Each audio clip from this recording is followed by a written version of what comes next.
4 बजे से अगर रात को आप 11-12 बजे तक जग रहे हो, अब कोई बच्चा कह रहा होगा सर मैं तो 10 ही बजे सो जाता हूँ। 10 बजे तक कोई नहीं सोता, सारे लोग 11-12 बजे तक जगते हो। अगर घर के आसपास कोचिंग होगी या फिर ऑनलाइन ले रखे होंगे तो आपके लिए बेस्ट है। अगर ऑनलाइन कोचिंग होगी तो वहाँ पे आपका टाइम बच जाएगा। जो सब्जेक्ट कमजोर है उस पर आप टाइम ज़्यादा दो। कितने टाइम कौन सा सब्जेक्ट पढ़ना है, कितने टाइम कौन सा सब्जेक्ट पढ़ना है, ये अपने अकॉर्डिंग करो, क्योंकि जब दूसरी बार आप जब उसको रिवाइज करोगे तो आपको वही क्वेश्चन करना है। हेलो बच्चे पार्टी, क्या हाल चाल? आई होप आप सब अच्छे होंगे और अपनी पढ़ाई जबरदस्त तरीके से कर रहे होंगे। मेरा नाम है अमरीश यादव।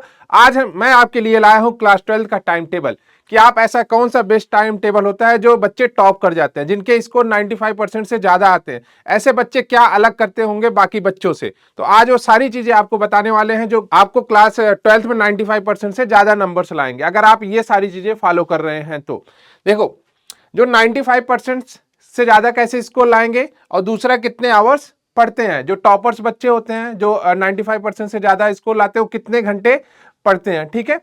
उसके बाद हम लोग सीखेंगे कि how to manage school, coaching, self study.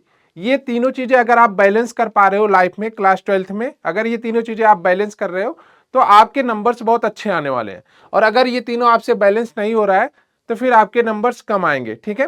देखो, स्कूल क्या होगा, इस समय सभी का स्कूल जो है लगभग 6 घंटे का होगा ऑन एवरेज। अगर देखा जाए, किसी का मॉर्निंग में स्टार्ट हो रहा होगा, किसी का 10 बजे से स्टार्ट हो रहा होगा, बट ऑन एवरेज सभी के कितने 6 आवर्स जा रहे होंगे स्कूल में, ठीक है।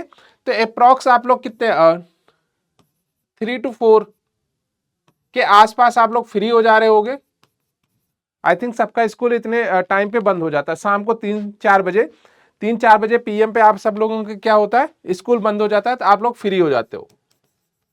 3-4 बजे के आसपास सब फ्री हो जाते हैं। उसके बाद अगर देखा जाए, मान लेते हैं अगर 4 बजे से अगर रात को आप 11-12 बजे तक जग रहे हो, अब कोई बच्चा कह रहा होगा सर मैं तो 10 ही बजे सो जाता हूँ। 10 बजे तक कोई नहीं सोता, सारे लोग 11-12 बजे तक जगते हो, तो 12 बजे तक तो आई थिंक जगते ही होगे। तो आपके पास टोटल कितने घंटे बच गए, 8 घंटे बच गए, ठीक है। टोटल यहाँ पे कितने घंटे आपके पास बच रहे हैं, 8 आवर्स बच रहे हैं। 8 आवर्स में मान लेते हैं अगर 1 घंटे हटा भी दे, 1 आवर्स हटा दें आपको डिनर वगैरह करने में, 1 घंटे हटा भी दे, तो आपके पास कितने घंटे बचते हैं, 7 घंटे बचते हैं।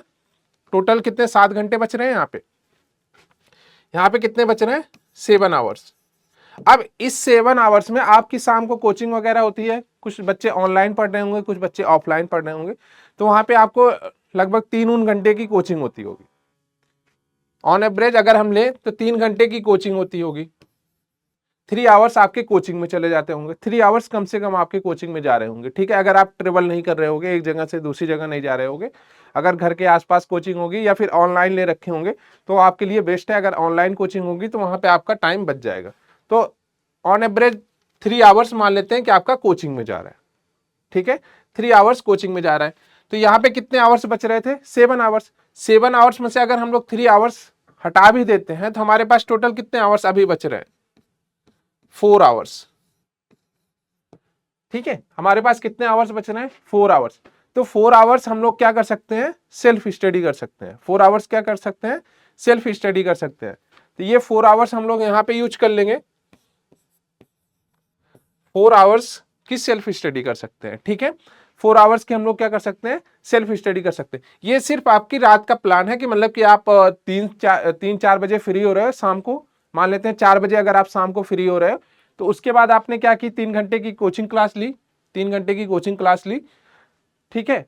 पूरे 8 घंटे थे, 3 घंटे की आपने 1 घंटे आप डिनर किए, 3 घंटे की कोचिंग क्लास ली, उसके बाद भी आपके पास 4 घंटे बच रहे हैं, ठीक है। 4 घंटे बच रहे, तो 4 घंटे आप सेल्फ स्टडी में लगा सकते हो। सेल्फ स्टडी में आपके पास कितने अभी आवर्स हैं, 4 घंटे। और मॉर्निंग में अगर आप जल्दी उठ जा रहे हो, जैसे 12 बजे से आप सुबह 6 बजे या 7 बजे अगर आपके पास टाइम मिल रहा है एक घंटे या फिर आधे घंटे का, तो आप वहां पे भी आप यूटिलाइज कर सकते हो, ठीक है। ये तो टाइम टेबल हो गया, आप अपने अकॉर्डिंग मैनेज कर लेना कौन सा कब करना है, कौन सा कब करना है, ठीक है। जैसे अगर आप कुछ चीज याद कर रहे हो, अगर आप कुछ चीज याद कर रहे हो, ठीक है, तो वहां पे आपको क्या चाहिए, डिस्टरबेंस कम चाहिए, वहां पे आपको डिस्टरबेंस कम चाहिए। तो आप कोशिश करिए जब कोई चीज आप पढ़ रहे हो या फिर याद कर रहे हो तो सुबह के टाइम पे याद कर लो या फिर नाइट के टाइम पे, ठीक है, रात को, क्योंकि वहां पे डिस्टरबेंस कम होता है। और अगर आप जैसे मैथ वगैरह के क्वेश्चन सॉल्व कर रहे हो तो मैथ वगैरह क्वेश्चन में डिस्टर्बेंस का कोई चांस ही नहीं, आपको सॉल्व ही करना होता है, ठीक है। अगर फार्मूले पता है तो आपको सॉल्व ही करना है। तो आप क्वेश्चन को स्कूल में भी सॉल्व कर सकते हो अगर फ्री क्लासेस है, मतलब कि स्कूल में अगर कोई क्लास आपको फ्री मिल जा रही है, टीचर नहीं आ रहा है, फिर किसी भी कारण की वजह से आपकी क्लास हो जो है, आप क्लास में बैठे हो फ्री, तो वहां पे भी आप अपने जो है क्वेश्चंस वगैरह सॉल्व कर सकते हो, ठीक है। अब देखो ये जो स्कूल है, कोचिंग है और सेल्फ स्टडी है, ठीक है। सेल्फ स्टडी तो आपको करनी ही करनी है, सेल्फ स्टडी आपको करनी ही करनी है क्योंकि पेपर आपको देना है, ठीक है। और दूसरा है कोचिंग, कोचिंग में आपके डाउट्स वगैरह क्लियर हो जाएंगे, आपको जो डाउट्स वगैरह है वो डाउट्स आप पूछोगे तो कोचिंग वाले मास्टर आपका क्लियर कर देंगे। बात आती है स्कूल की, ठीक है। अगर स्कूल में क्लासेस आपकी अच्छी चल रही है, ठीक है, अगर स्कूल में आपकी क्लासेस अच्छी चल रही हैं तो क्लास में आप अटेंशन दो। अगर क्लासेस अच्छी नहीं चल रही हैं कि टीचर आ रहा है तो सिर्फ अटेंडेंस ले रहा है, बाकी आधे घंटे आपसे बकैती कर रहा है, तो आप वहां पे क्या कर सकते हो, पीछे जाके बैठ सकते हो और अपने वहां पे क्वेश्चन सॉल्व कर सकते हो, वहां पे अपने क्या कर सकते हो, क्वेश्चन सॉल्व कर सकते हो। तो मैक्सिमम आपको क्या करना है, टाइम का यूटिलाइजेशन करना है, मैक्सिमम आपका टाइम का यूटिलाइजेशन करना है, क्योंकि हमारे पास कितने मंथ बचे हैं, मुश्किल से 6-7 मंथ बचे हैं एग्जाम के, ठीक है। तो आपको जितना मैक्सिमम टाइम हो सकता है उससे ज्यादा आपको यूटिलाइज करना है, ठीक है, मैक्सिमम टाइम यूटिलाइज करना है, ठीक है। अब करना क्या है कि आपको कौन सी बुक पढ़नी है, माइंड में आ रहा होगा सर कौन सी बुक पढ़ें, कौन सी बुक पढ़ें,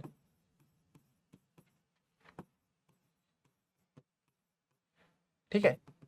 देखो अभी तो आपका बोर्ड होने वाला है, तो आपके माइंड में बहुत डाउट आता होगा कि सर ये वाली बुक पढ़ें कि ये वाली बुक पढ़ें या फिर ये वाली बुक पढ़ें, ठीक है।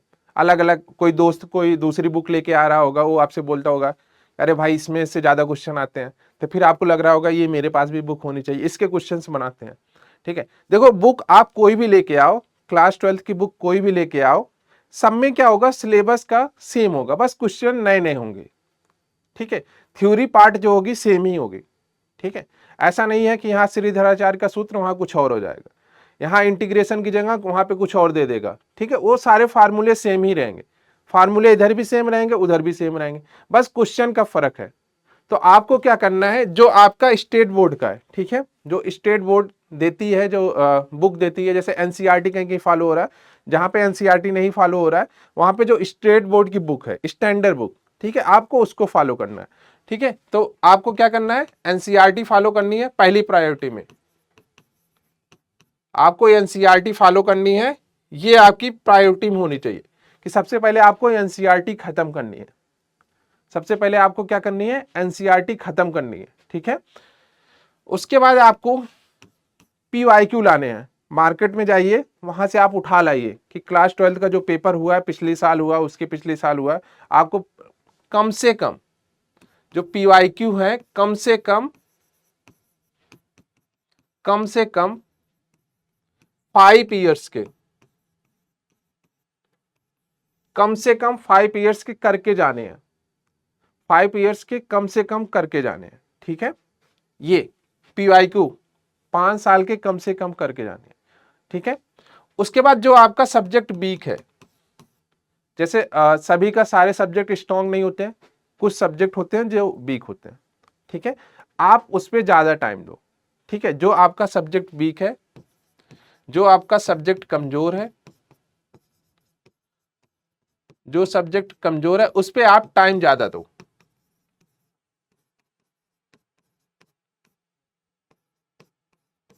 उस पर आप क्या करो, टाइम ज्यादा दो। जो सब्जेक्ट आपका वीक है, जिसमें लग रहा है कि हम एग्जाम में इसमें फंसेंगे, इस सब्जेक्ट में फंसेंगे, तो आप क्या करो, वहां पे ज्यादा आप उस पर टाइम दो।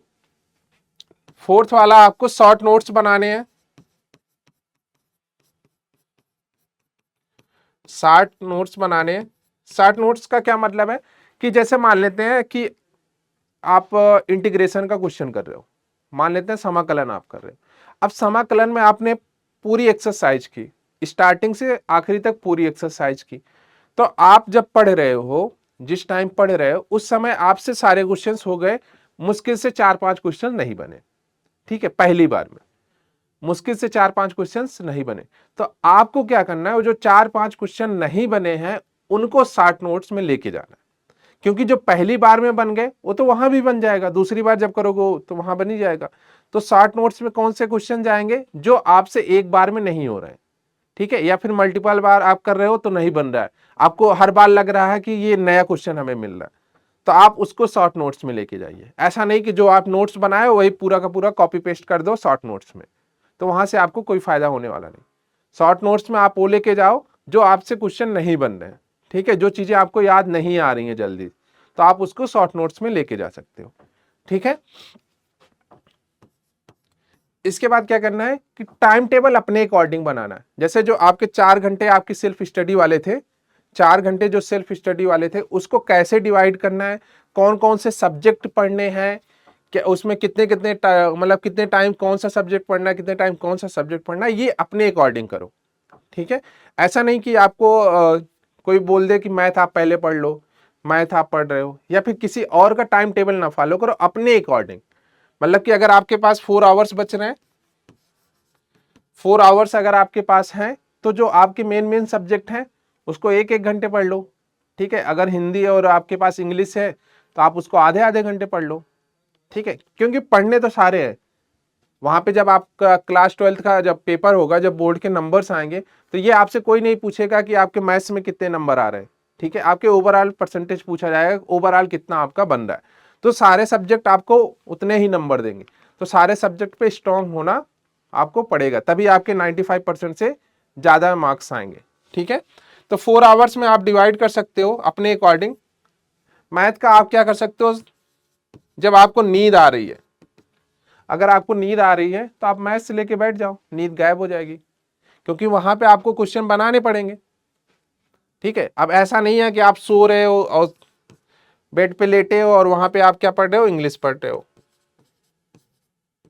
इंग्लिश पढ़ रहे हो या फिर हिंदी पढ़ रहे हो, ठीक है, इंग्लिश पढ़ रहे हो हिंदी पढ़ रहे हो, तो इसमें तो तुरंत नींद आ जाएगी, ठीक है।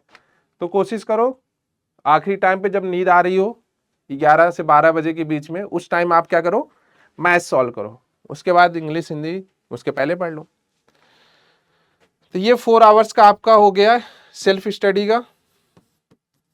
हाँ, और एक काम और कर सकते हैं हम लोग, जैसे ये स्कूल वाला टाइम है ना 6 आवर, स्कूल वाला 6 आवर है। अगर स्कूल में ज्यादा प्रेशराइज नहीं कर रहे हैं, मतलब कि अगर स्कूल में सही से नहीं पढ़ाया जा रहा है या फिर स्कूल वाले ज्यादा प्रेशराइज नहीं कर रहे हैं, आपको रेगुलर स्कूल ही आना है, रेगुलर स्कूल ही आना है, तो आप क्या कर सकते हो, एक आध दिन बंक भी मार सकते हो, ठीक है।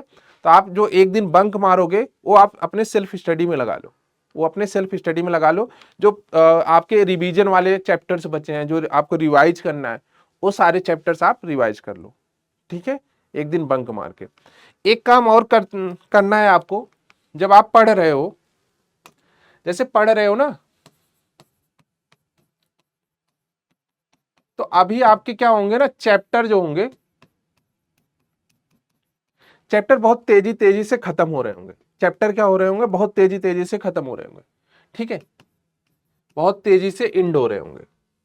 जैसे एक हफ्ते में 2-3 चैप्टर, मतलब कि एक हफ्ते में 2-3 चैप्टर, अगर आप सब्जेक्ट की बात करोगे तो सब्जेक्ट में सब में एक एक चैप्टर तो खत्म ही हो जाएगा एक हफ्ते में, तो आपके 3-4 चैप्टर खत्म हो जा रहे होंगे, ठीक है। तो अब फिर नया चैप्टर स्टार्ट हो रहा होगा, उसकी एक्सरसाइज कर रहे होगे, फिर से नया चैप्टर स्टार्ट हो रहा होगा, उसकी एक्सरसाइज कर रहे होगे, तो पीछे वाला पूरा क्या हो रहा होगा, धीरे धीरे गायब हो रहा होगा। तो आप ये कर सकते हो, संडे को बैठो,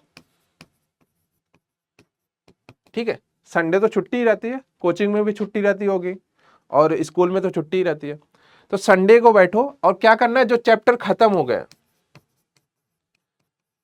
जो चैप्टर खत्म हो गए उसका आप रिवाइज करो। रिवीजन का ये मतलब नहीं है कि आप पूरा चैप्टर ही पढ़ रहे हो, रिवीजन का मतलब ये है कि अगर आप में 4 एक्सरसाइज है, मान लेते हैं आप में कितनी एक्सरसाइज है, 4 एक्सरसाइज है, 4 एक्सरसाइज है, तो आप जब पहली बार सॉल्व कर रहे थे, जो आपसे एक बार में नहीं हुआ था क्वेश्चन, जो आपसे एक बार में क्वेश्चन नहीं हुआ था, आप उस पर क्या करो, एक ऐसे स्टार बना लो, क्योंकि जब दूसरी बार आप जब उसको रिवाइज करोगे तो आपको वही क्वेश्चन करना है।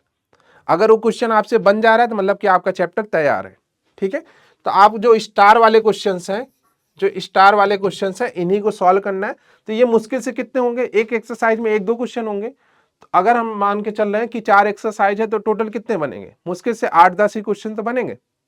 ठीक है, तो टोटल कितने बनेंगे? 8-10 क्वेश्चन बनेंगे। तो 8-10 क्वेश्चन आप क्या कर सकते हो? मुश्किल से 10-15 मिनट में कर सकते हो। तो ऐसे आप अपने चैप्टर्स रिवाइज कर सकते हो। ठीक है, टाइम वेस्ट नहीं करना है, क्योंकि आपको बोर्ड देना है और बोर्ड में आपको अच्छे नंबर्स लाने हैं। अच्छे नंबर्स का क्या मतलब है? 95% के एबव लाने हैं। तो अगर 95% के एबव जाना है तो दूसरे बच्चों से कुछ अलग सोचना पड़ेगा, कि जो बच्चे सारे बच्चे कर रहे हैं वो आपको नहीं करना है, उससे कुछ अलग करना है। ठीक है, तो आपको अपने टाइम टेबल बनाने पड़ेंगे और अपने मैक्सिमम टाइम को यूटिलाइज करना पड़ेगा। ऐसा नहीं है कि आपको टाइम वेस्ट करना पड़ेगा या फिर बैठ के आप जो है गप्पे लड़ा रहे हो। ठीक है, तो अगर आप ये फॉलो करते हो अच्छे तरीके से पूरे मन के साथ, तो 95% के एबव जाने पे आपको कोई नहीं रोक सकता। ठीक है, तो आज के लिए इतना ही। धन्यवाद।